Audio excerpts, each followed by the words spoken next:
Agora, alguém pode questionar, porque às vezes a pessoa pode achar que a igreja precisa mais de uma nova janela, por exemplo. Mas a liderança da igreja, a comissão da igreja, ela pode não ter a mesma percepção dessa pessoa. Então ele decide, não, então eu não vou doar, não. Então eu não vou dar a minha oferta, não, porque eu queria que fosse aplicada desse jeito. Aí a pergunta é a seguinte: onde está, ou quem disse que a igreja é quem tem essa autoridade de definir o que fazer com essa oferta?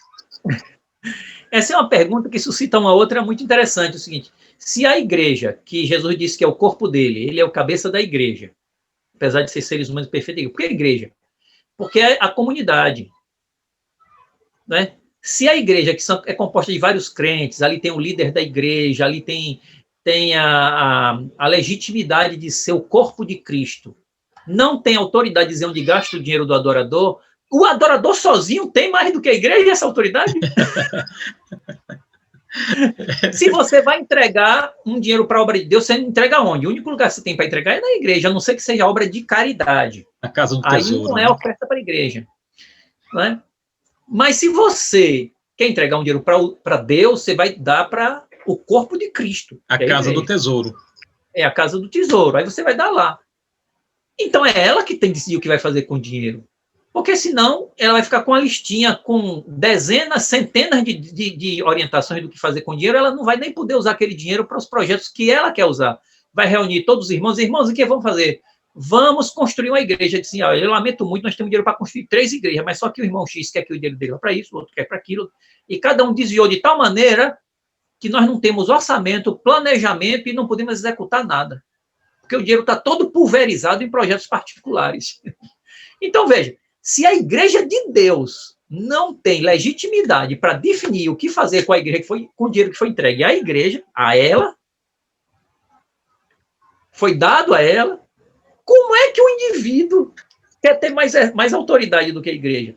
E outra coisa, se você está dando o dinheiro à igreja, é porque ela que tem que fazer o que ela quer com o dinheiro e não você que deu. Como é que eu dou um dinheiro para você e dizer, professor Gilberto, esse dinheiro é seu? Espero que você faça bom uso. E depois eu digo, mas eu quero que você gaste nisso, nisso, nisso. Mas se o dinheiro é seu, quem tem mais autoridade para usar o dinheiro? É quem recebeu o dinheiro e se tornou dono ou aquele que era dono e já doou? Era dono. Bem disseste. Era. Não é mais. Então vem o dito popular, né? Isto não te pertence mais. É esse desapego que a pessoa tem que aprender. As pessoas querem controlar a igreja, querem controlar a Bíblia, manipulá-la, querem controlar Deus, querem controlar os mandamentos de Deus. O ser humano está ficando cada vez no centro e a religião está se tornando uma piada. Por isso que perdeu moral em muitos lugares. Por quê? Porque os próprios que se dizem crentes respeitam tanto a Deus que xingam sua igreja. Aí vem o próprio Cristo diz, ela é minha noiva, é o meu corpo. Aí o indivíduo blasfema contra a igreja e desrespeita a igreja. Quer dizer, o indivíduo desrespeita a igreja que Jesus ama, morreu por ela, diz a Bíblia, e diz que ela é o corpo dele. A pessoa não entende que blasfemando e ofendendo a igreja, por mais que ele seja um irmão simples, o pastor, que ele está ofendendo o Senhor. Entendeu? Veja, quando Jesus apareceu a Saulo, Saulo estava perseguindo quem? Paulo nem tinha noção de Jesus, ele estava perseguindo os crentes da igreja, os irmãos da igreja, os apóstolos, os pastores da igreja. Mataram o Tiago à espada, o irmão do Senhor. E quando Jesus apareceu a Saulo, não disse, Saulo, Saulo, por que está perseguindo os membros da minha igreja? Por que você está perseguindo a minha igreja? Ele disse, Saulo, Saulo, por que me persegues?